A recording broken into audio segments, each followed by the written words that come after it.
নমস্কাৰ বন্ধু বান্ধৱীসকল স্বাগতম জনাইছো job education YouTube channel to জবলৈ টু জব চেনেলৰ জৰিয়তে আমি অসম তথা ভাৰতৰ চৰকাৰী বেচৰকাৰী চাকৰি বিজ্ঞাপন আলোচনা কৰোঁ। আজিও ঠিক তেনেধৰণে এটা বিশেষ বিজ্ঞাপনৰ বিষয়ে আলোচনা কৰিম। গতিকে বন্ধু বান্ধৱীসকল ভিডিঅ'টো শেষলৈকে চাব। আমি এই ভিডিঅ'ৰ জৰিয়তে কোন বিভাগত নিযুক্তি হ'ব, কিমানটা খালী পদ আছে, বয়স কিমান হ'ব লাগিব আৰু শিক্ষাগত অৰ্হতা কিমান লাগিব, আবেদনৰ অন্তিম তাৰিখ, দৰমহা কিমান হ'ব, এই সকলোবোৰ জানিবলৈ আপোনালোকে ভিডিঅ'টো শেষলৈকে চাব। যদি আপোনালোক মোৰ চেনেলত প্ৰথমবাৰলৈ আহিছে তেনেহ'লে চেনেলটো ছাবস্ক্ৰাইব কৰি দিব। বন্ধু বান্ধৱীসকল আহক আমি এতিয়া ভিডিঅ'টো আৰম্ভ। বন্ধু বান্ধৱীসকল আজি মই এটা বিশেষ বিজ্ঞাপন লৈ আপোনালোকৰ ওচৰলৈ আহিছোঁ। আপোনালোকক বিজ্ঞাপনটো মই দেখাই দিছোঁ। এইটো বিজ্ঞাপনেই হয়, আপোনালোকে চাওক। এইটো বিজ্ঞাপন এডভাৰটাইজমেণ্ট। ইয়াৰে বিজ্ঞাপনটো প্ৰকাশ কৰিছিল 26 এপ্ৰিলতে প্ৰকাশ কৰা হৈছিল। এই পদটোৰ কাৰণে আপোনালোকে এপ্লাই কৰিবলৈ হ'লে ষ্টেণ্ডাৰ্ড ফৰ্ম লাগিব। ষ্টেণ্ডাৰ্ড ফৰ্মত আপোনালোকে এপ্লাই কৰিব লাগিব। আৰু ইয়াতে যিটো পদ আছে সেই পদটো হৈছে ড্ৰাইভাৰ পদ। ড্ৰাইভাৰৰ পদ এটা পদ আছে ইয়াতে ড্ৰাইভাৰৰ, আৰু পদটো আনৰিজাৰ্ভড হয়, অৰ্থাৎ আপোনালোকৰ কোনো কেটেগৰী ৱাইজত ইয়াতে পদটো ভাগ কৰে দিয়া হোৱা নাই। ইয়াত সকলো ধৰণৰ ল'ৰা ছোৱালীয়ে ইয়াতে এপ্লাই কৰিব পাৰিব। আৰু ইয়াতে পে'মেণ্টটো আপোনালোকৰ 2 পে'মেণ্ট দেখুওৱা হৈছে, আৰু দৰমহাটো আপোনালোকৰ 14,000 টকাৰ পৰা 60,500 টকালৈকে হ'ব। এইটো স্কেল পে' হ'ব এইটো। আৰু গ্ৰেড পে' থাকিব আপোনালোকৰ 5,200 টকা। এইখিনি ইয়াৰ জবটোৰ ডিটেইলছ হয়। আৰু ইয়াৰ কাৰণে আপোনালোকে এপ্লাই কৰিবলৈ হ'লে আপোনালোকৰ কিছুমান টাৰ্মছ এণ্ড কণ্ডিশ্যন থাকিব। সেইকেইটা আমি টাৰ্মছ এণ্ড কণ্ডিশ্যনকেইটা চাই লওঁ আহক। প্ৰথম কণ্ডিশ্যনটো আহিব, আপোনালোক ইণ্ডিয়ান চিটিজেন হ'ব লাগিব। আৰু 2 নম্বৰতে বয়সৰ সীমাটো, বয়সটো 18 বছৰৰ পৰা 40 বছৰৰ ভিতৰত হ'ব লাগিব। যদি কেণ্ডিডেটজন SC বা ST প্লেন ST হিলছ হয় তেনেহ'লে তেওঁলোকে 5 বছৰ আপাৰ এজৰ ৰিলেক্সেশ্যন পাব। এইটো দেখুওৱা হৈছে আপাৰ এজ ৰিলেক্সেশ্যন 5 years, অৰ্থাৎ তেওঁলোকে 40 নহয় 45 yearsলৈকে এপ্লাই কৰিব পাৰিব। আৰু যিসকল কেণ্ডিডেট OBC বা MOBC কেণ্ডিডেট হয়, OBC বা MOBC কেণ্ডিডেট হয় তেওঁলোকে 3 বছৰ ৰিলেক্সেশ্যন পাব, অৰ্থাৎ তেওঁলোকে 43 yearsলৈকে এপ্লাই কৰিব পাৰিব। এইখিনি বয়সৰ সীমা আহিলে। আৰু 2 নম্বৰতে আমাৰ আহিলে কোৱালিফিকেশ্যন, এডুকেশ্যনেল কোৱালিফিকেশ্যন। এডুকেশ্যনেল কোৱালিফিকেশ্যনটো ক্লাছ 8 পাছ হ'লেই এই পদৰ কাৰণে আপোনালোকে এপ্লাই কৰিব পাৰিব। লগতে আপোনালোকৰ কি থাকিব লাগিব, লাইচেঞ্চ থাকিব লাগিব, অৰ্থাৎ মটৰ ভেহিকল লাইচেঞ্চ আপোনালোকৰ লাগিব, অৰ্থাৎ LMV হ'ব লাগিব বা 4 হুইলাৰ ভেহিকলৰ লাইচেঞ্চ আপোনালোকৰ থাকিলে এই পদটোৰ কাৰণে আপোনালোকে এপ্লাই কৰিব পাৰিব।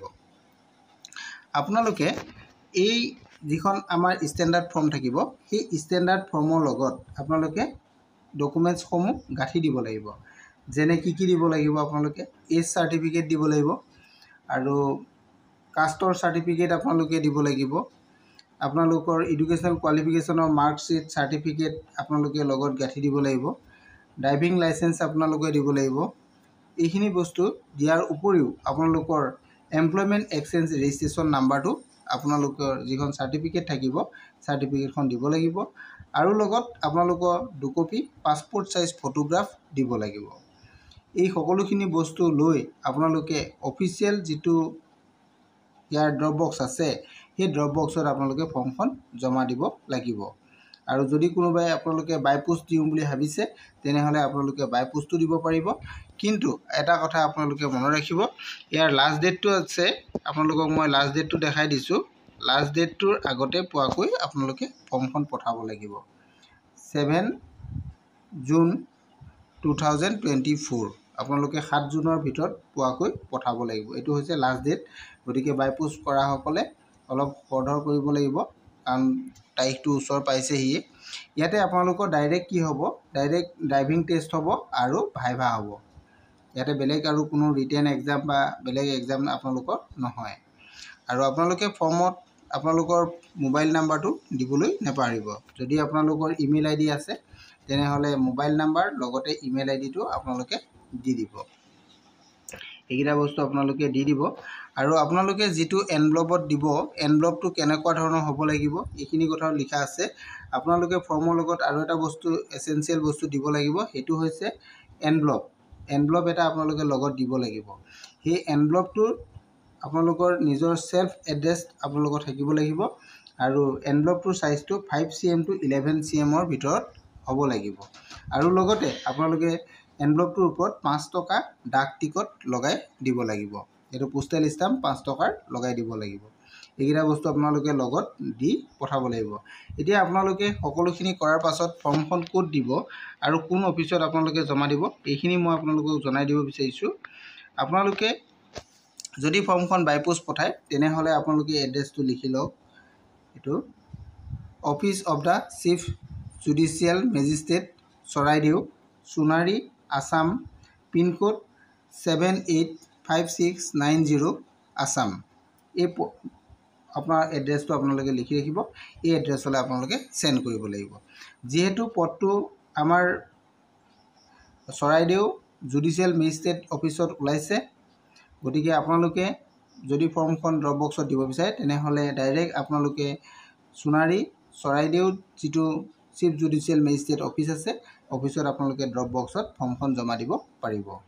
এইখিনি আছিলে আমাৰ এই বিজ্ঞাপনটোৰ বিষয়ে। আৰু যদি সবিশেষ আপোনালোকে জানিব বিচাৰে তেনেহ'লে ইয়াৰ অফিচিয়েল যিটো ৱেবছাইটটো মই আপোনালোকক দেখাই দিছোঁ।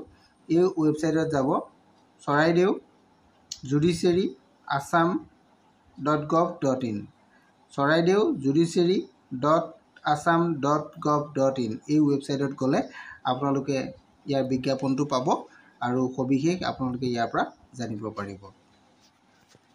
নিশ্চয় আপোনালোকে বুজি পাইছে। আপোনালোকে এপ্লাই কৰক। আৰু যদি কিবা আপোনালোকৰ বুজাত অসুবিধা হয় তেনেহ'লে মোলৈ মেছেজ কৰিব, মই আপোনালোকক জনাবলৈ চেষ্টা কৰিম। Thank U.